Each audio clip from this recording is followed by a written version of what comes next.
Nosotros muchas veces tenemos muros y lo cantamos. Hay muros que nos separan. Hay muros que el hombre ha levantado para dividir pueblos, etnias, categorías, diferentes estratos sociales. A veces hay muros interiores que nosotros levantamos, que se llaman prejuicios, que se llaman, no sé, tienen mil nombres, pero que son negativos y que nos aíslan de las relaciones con los demás, ¿no? Pero hay otros muros, que yo quisiera hablar de esos muros, que son buenos. Voy a poner un ejemplo más práctico. En nuestra casa, la mayoría tienen, como también el templo, una reja, una puerta con seguridad. Y eso no lo pone uno porque quiera aislarse del resto, sino para protegerse y para sentirse protegido. Entonces, sobre todo en nuestras ciudades, quizás no pasa esto en el interior, pero en nuestras ciudades sí, por prudencia muchas veces ponemos rejas, ponemos candados, ponemos seguridad. ¿Para qué? Para proteger nuestra propiedad, para proteger sobre todo nuestras vidas. Para el pueblo de Dios, en la Biblia, Jerusalén, que era una ciudad que tenía muros y lo habían precisamente levantado para ser protegidos del enemigo. Es decir, toda la ciudad de Jerusalén estaba rodeada por una gran muralla, ¿no? Muralla que servía de protección, servía de marcar el territorio. Aquí estamos nosotros. Y por ahí vieron las películas, ¿no? Como los castillos, son murallas fuertes, firmes, de piedra, donde no era fácil romperlas, ¿no? Algunos muros, dicen por la fe, fueron destruidos como los muros de Jericó. Cuando vemos la vida de Josué, que ese muro que impedía que el pueblo de Israel avance fue destruido de una forma milagrosa, como hace Dios siempre las cosas, ¿no? Yo quisiera contar un poco, o leer un poco y compartir un personaje que siempre a mí me ha llamado la atención su disponibilidad de corazón, y fue Nehemías. Vamos a ir al libro de Nehemías, en el capítulo 1. Nehemías no era un sacerdote, Nehemías no era un levita, no era una persona con un título clerical, sino que simplemente aparece como el copero del rey, una persona, uno más, ¿no? Una persona creyente. Decía hoy la pastora que a veces nosotros oramos, y es verdad, nosotros trabajamos con mucha gente que son extranjeras y están en Argentina por necesidad laboral, pero sin embargo tienen muy presente su vida, su familia que está en su país, ¿no? En el caso de Nehemías había pasado algo parecido. Nehemías había sido, como tantos judíos, deportado a otro lugar que no era Jerusalén, porque Jerusalén estaba destruida, ¿no?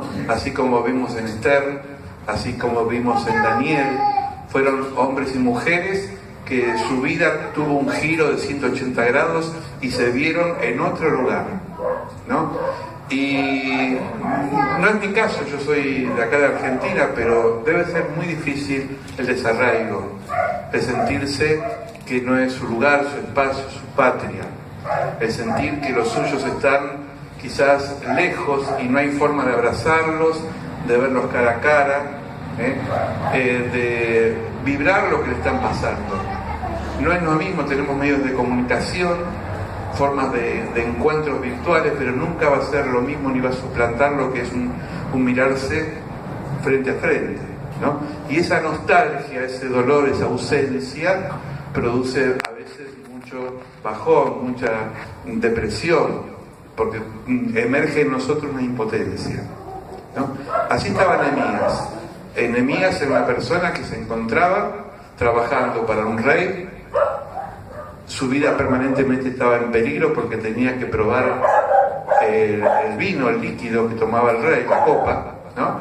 Y si estaba envenenado, el primero que caía era el sirviente. Es decir, fíjense en qué trabajo insalubre, ¿no? Sin embargo, Nehemías tenía algo, y lo vamos a ver un poquito en el capítulo 1, tenía ese sentir de lo que le estaba pasando a su gente. Vamos a la palabra de Dios, capítulo 1, versículo 1. Dice, palabra de Nehemías, hijo de Acalías. Aconteció en el mes del rey Osleu, en el año 20, estando yo en Susa, capital del reino, que vino Ananí, uno de mis hermanos, con algunos varones de Judá, y les pregunté por los judíos que habían escapado, que habían quedado en la cautividad, y por Jerusalén. Es decir, preguntó por la gente y después por su patria. Versículo 3, y me dijeron, el remanente, había quedado un remanente. Los que quedaron en la cautividad allí en la provincia están en gran mal y afrenta, y el muro de Jerusalén derribado y sus puertas quemadas a fuego. En el versículo 4 dice, cuando oí estas palabras me senté y lloré e hice duelo por algunos días, ayuné y oré delante de Dios de los cielos. Y dijo estas oraciones, versículos 5 y 6. Te ruego, oh Jehová, Dios de los cielos, fuerte, grande y temible, que guardas el pacto y la misericordia a los que aman y guardan sus mandamientos, esté ahora atento a tu oído, abierto a tus ojos, para oír la oración de tu siervo, que hago ahora delante de ti, de día y de noche, por los hijos de Israel, tus siervos, y confieso sus pecados. Palabra fuerte, palabra que salió de las entrañas de una persona que estaba impotente y que a su vez no solamente estaba mal, sino que había asumido de alguna forma la responsabilidad de su pueblo. Esto tiene que ver mucho con lo contrario a la palabra indiferencia, a la persona que no le importa nada lo que le pasa al prójimo. Nehemías estaba en una posición dentro de todo contenido, porque estaba en un palacio, si bien, como decía recién, su vida corría riesgo, pero comía todos los días, tenía protección divina, perdón, del rey, no divina, pero a su vez sí divina, digo bien, porque Dios estaba con él. Ahora, allá a lo lejos empezó a orar, ¿no? Como se decía hoy, a distancia, por la gente que no la tenía cerca. Siempre, y en esto quiero poner énfasis, en los muros.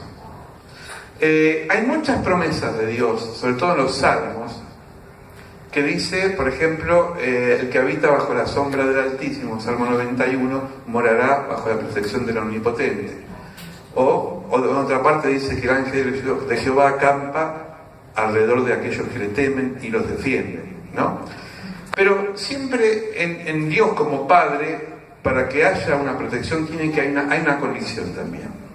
Es decir, si vemos el perfil de Dios como Padre, Madre, que nos cuida, que nos cobija, que nos protege, que nos contiene, como Padre y Madre natural, hablo de un padre y una madre de carne y hueso, cuando tiene que dar consejo, da consejo, cuando tiene que contener, contiene, cuando tiene que disciplinar, disciplina, cuando tiene que poner límites, pone límites, pero siempre la decisión va a ser de su hijo. Y no puede el padre o la madre impedir que su hijo se equivoque, ¿no? Como dice la canción del nano, ¿no? Así, ellos crecen y algún día se van, ¿no? Porque son así, porque los seres humanos somos así. Es decir, tenemos todas las premisas para vivir conforme a lo que recibimos, pero la última palabra la tenemos nosotros.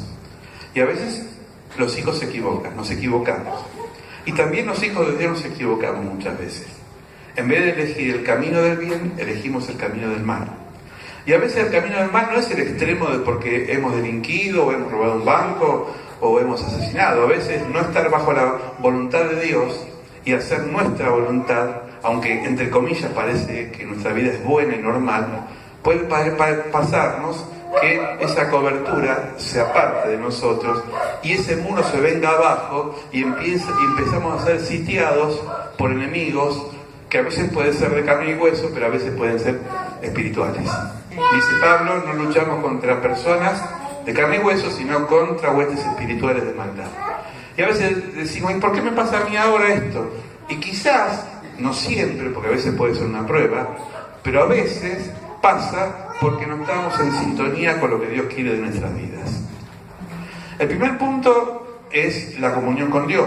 Si no tenemos una relación, una comunión con Él, permanentemente oramos, derramamos nuestra alma, intercedemos, buscamos su presencia, Dios pasa a ser una idea, un concepto, pero no una realidad.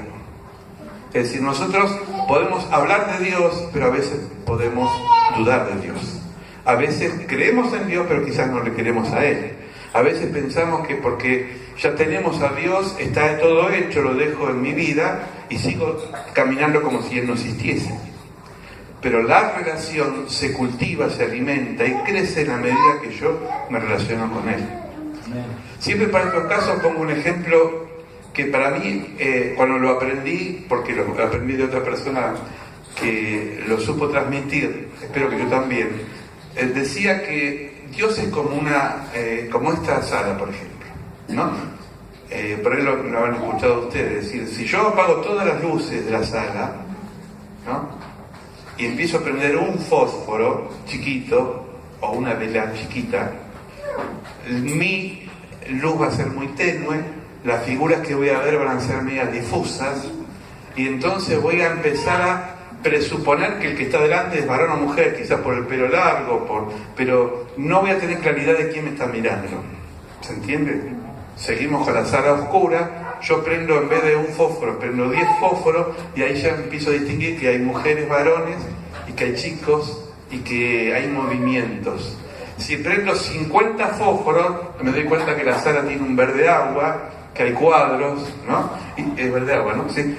Qué sé yo, amarillo, no bien, yo daltónico.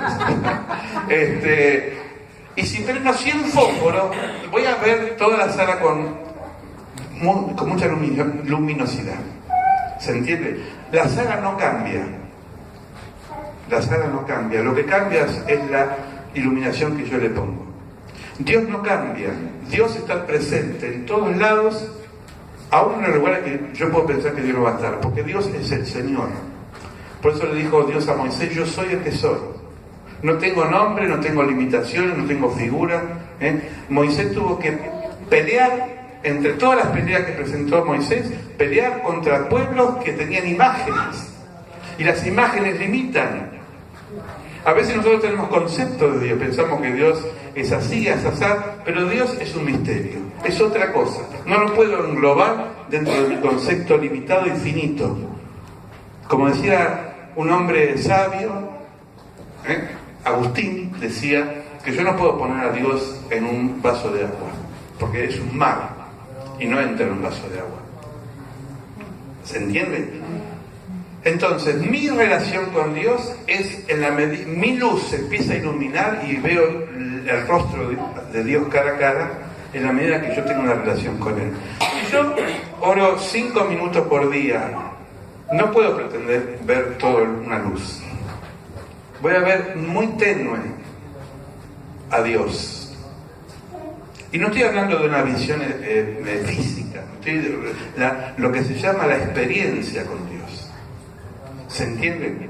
Por eso Jesús, que era Dios, pero que era hombre y estaba limitado como hombre, en la época que Jesús caminó los 33 años, hasta los 33 años y medio, Él no podía estar en todos lados, porque era hombre, no era omnipresente. Ahora sí, porque está en medio nuestro, pero en esa época no. Y sin embargo, como hombre necesitaba tener una comunión permanentemente con el Padre.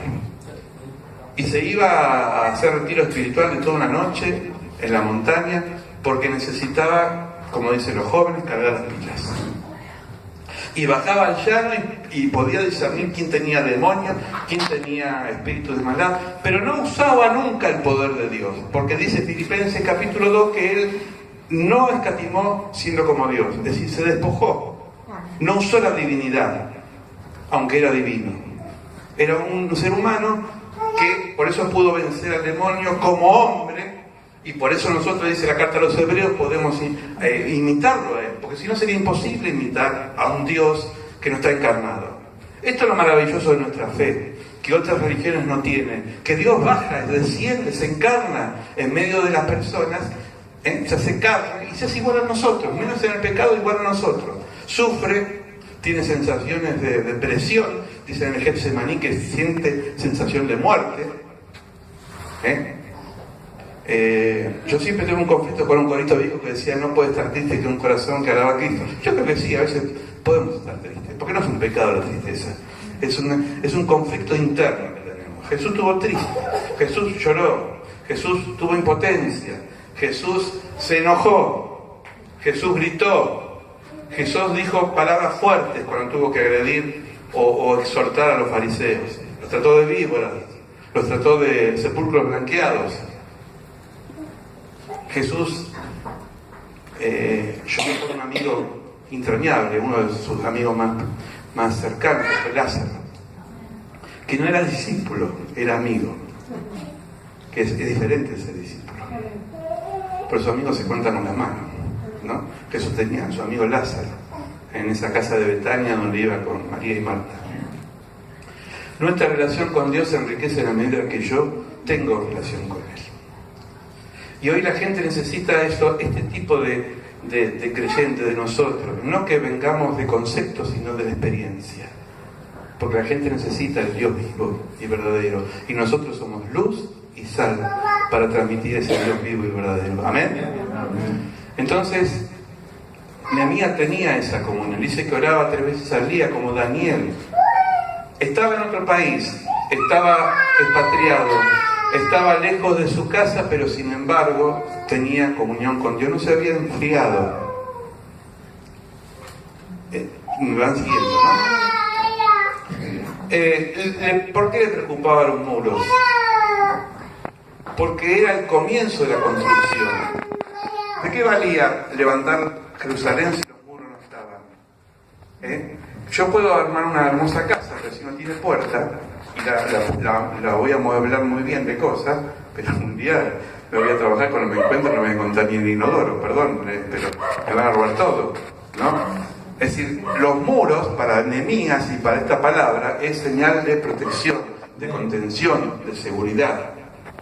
Entonces, yo creo que Dios nos protege, pero Dios siempre nos condiciona en aquella protección. La comunión con Él. Segundo, la palabra. La palabra dice la Biblia que acá está todo. Es decir, yo creo que nosotros podemos ser inspirados por Dios, pero la revelación se terminó en el Apocalipsis. ¿No? Dice cualquiera que esté en la revelación nueva a la palabra es anatema. Esto lo dice Pablo, no lo digo yo, porque acá está todo. No puedo inventarle a la Biblia cosas que ya la Biblia lo dijo. Por eso tenemos que tener cuidado los cristianos, porque nos venden muchas veces gato por liebre, de personas que dicen que tienen revelación. La revelación y la palabra verdadera está acá, y dice, la palabra profética y segura, Pedro dice, está en la Biblia. Amén. Es viva, es eficaz, es cortante. La palabra ilumina, Salmo 119, es una lumbrera que nos va guiando el camino. Nos frena. Estuvimos con un caso de una persona que tuvo un conflicto y le dijimos en estos días con mi esposa: no te metas en eso porque te va a traer conflicto. Sí, pero es como los chicos, ¿no? Que por decir sentate, ¿no? Y se sienta, pero por dentro están parados, ¿no? Dijo sí, pero hizo lo que quiso y terminó mal. Hoy me acabo de enterar. Bueno, eso se llama desobediencia. Pero no es porque uno aconseja porque es autoritario y quiere pensar que tiene la verdad. No, porque uno se maneja por la verdad que está acá. Por eso la palabra siempre nos va conduciendo, nos va guiando, nos va formando, nos va mostrando el camino. Es como, yo siempre digo, es como un barco en el río de la Plata. Por ahí en el mar no, pero en el río de la Plata vieron que hay boyas, ¿no? Porque el río tiene poca profundidad y esa parte está bien, el canal está bien drenado, tiene mucha profundidad, ¿no? Y el barco, si se sale de esa boya, de ese canal, se encaja en la arena, ¿no? Si nos salimos de lo que dice la palabra, nos encajamos. Por eso la palabra tiene esa riqueza. Y esto es lo importante, ¿no? Ahora, yo creo en la palabra escrita creo en la palabra revelada y creo en la palabra compartida. Esto sería el tercer plano, que es la comunidad. Porque yo no puedo crecer como cristiano solo con la comunión con Dios, con la palabra, pero la comunidad la dejo a un costado. La iglesia, estoy hablando de la iglesia. Porque Cristo es la cabeza y nosotros somos el cuerpo. Amén. Y a través del cuerpo nosotros crecemos. Por eso está la palabra del testimonio, está la palabra de agradecimiento, está la palabra que se predica y está la palabra que se comparte. La vivencia, esto nunca lo va a suplantar ni un mensaje virtual por internet, ni una prédica por radio. Esto nos puede ayudar, como los libros, pero la esencia que es la iglesia, el cuerpo a cuerpo, es algo que lo ha sellado Jesucristo a través del Espíritu Santo, que está en la Biblia. Por eso dice a los hebreos, no dejen de congregarse como hace mucho, por nuestro bien, no por capricho del pastor o el que escribió la carta de los hebreos. ¿Se entiende? Entonces, cuando yo leo la palabra, la comparto, y a veces la puedo compartir también en la casa de otra persona.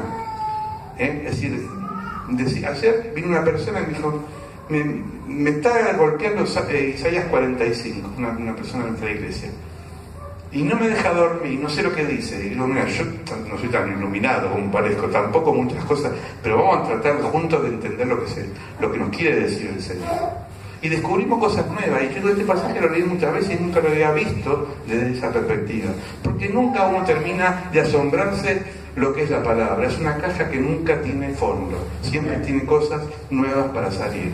Dice Jesús que la palabra de Dios, o el reino de Dios, hablando de la palabra, es como un hombre que tiene en un baúl cosas nuevas y cosas viejas, un maestro de la ley, ¿no? Cosas viejas, que es la experiencia que te dio la palabra, la vida. Y cosas nuevas, aquellas cosas que te da el Espíritu Santo ahora. ¿Cuántas veces has leído algo que lo leíste tantas veces o no lo entendías o no era el momento y ¡pam! Se te iluminó y dices, acá está. Esto es la palabra. Por eso es un libro inagotable. ¿Sabían que la Biblia es el libro más vendido del mundo? Pero no porque somos la mayoría de los cristianos, sino porque es un libro que sigue revolucionando la vida del que lo consume. En este caso nosotros los creyentes. Lo consumimos para bien, lo leemos y deberíamos siempre leerla. Entonces, comunión con Dios, con la palabra, comunión con los hermanos. Una vida así, en este equilibrio, ¿no? Donde nos vamos perfeccionando, nos vamos mejorando, porque nadie es santo acabado, somos santos en procesión, decía alguien, ¿no? Es decir, siempre estamos mejorando nuestros defectos, ¿no? Es cuando nosotros tenemos los muros de protección. Es cuando Dios dice, bueno, estás en santidad, porque santidad a veces se entiende mal. Santidad se piensa esa persona que nunca dice nada raro, que nunca mira nada raro y que tiene una cara de estampita de San Martín de Porres. Y eso no es santidad. La santidad viene de la palabra ser separados, ser apartados, es decir, yo opto por cosas que aún quizás dentro de mi propia familia le traía conflicto, porque Jesús lo dijo, miren que cuando me siga van a venir los bodrios dentro de la familia, el padre, la madre o los hermanos van a empezar a... ¿No nos ha pasado a uno de ustedes? A mí me ha pasado. Yo cuando me hice evangélico, yo estaba estudiando para cura, toda la familia italiana, hicieron un asado grande cuando entré al seminario. Cuando salí y me dije que me iba a ser evangélico, me querían crucificar. Me corrieron como 20 cuadros tanos, ¿no? Con la virgencita traigo. A ver si me convertía. Y estuve solo 2 años viviendo en el barrio San Cristóbal, en Congreso. Me acuerdo que no tenía amigos, porque la mayoría de los amigos eran católicos acérrimos, fanáticos, y no podían entender que yo me había hecho evangélico. Y sí, todos pagamos un precio. Pero bendito precio. Amén. Cuando lo hacemos por el Señor, por supuesto. No es algo por rebeldía, sino por amor a Dios. Si siempre el seguir a Cristo trae conflictos. Pero siempre para bien, porque dice Jesús, lo dijo Jesús, y está en su palabra, en el mundo tendréis aflicciones.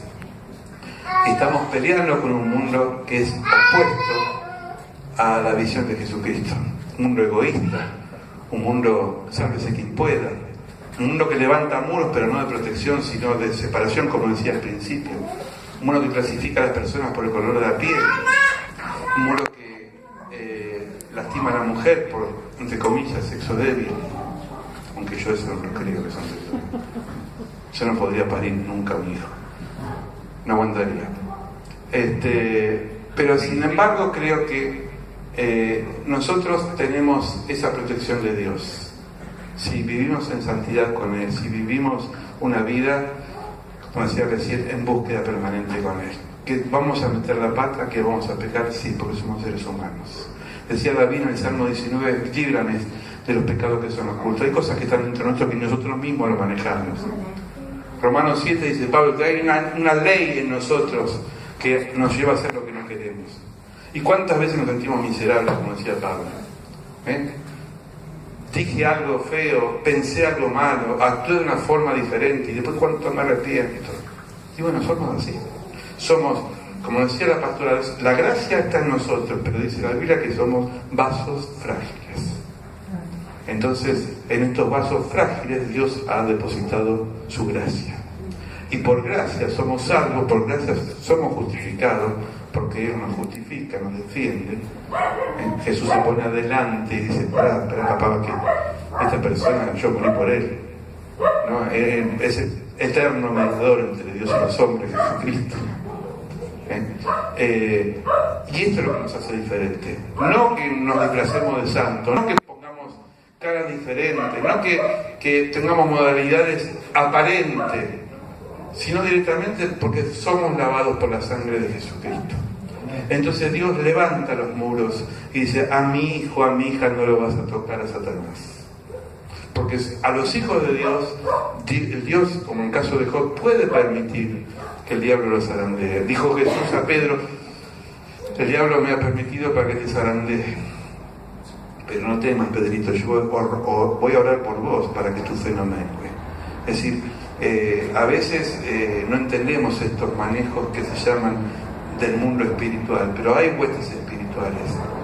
Pero a nosotros no nos va a poseer, nos va a tentar, pero no nos va a poseer, porque pasamos, como dice Pedro, de las tinieblas a la luz admirable. Amén. Entonces, todos cristianos, todos, pues si hay alguien que por ahí no viene por primera vez, bueno, vamos a orar, pero creo que son todos cristianos, ¿no? ¿Sí? Mira como, sí, son cristianos, también. Yo creo que lo soy, no sé. No me dejes solo. Bien. Igual, esto para mí, quería cerrar con esto. Es decir, Nehemías sintió compasión por lo que le estaba pasando a su pueblo. Si usted lee toda la vida de este hombre, de Dios, capítulo 2, 3 y 4, le pide permiso, si se sale de su comodidad al rey, va a Jerusalén, arma un equipo solidario de trabajo, empieza a levantar los muros, pero los muros los levanta con lo que estaba destruido. No le pidió al corralón el ladrillo nuevo, ¿no? Empezó a levantar muros de lo que ya estaba destruido.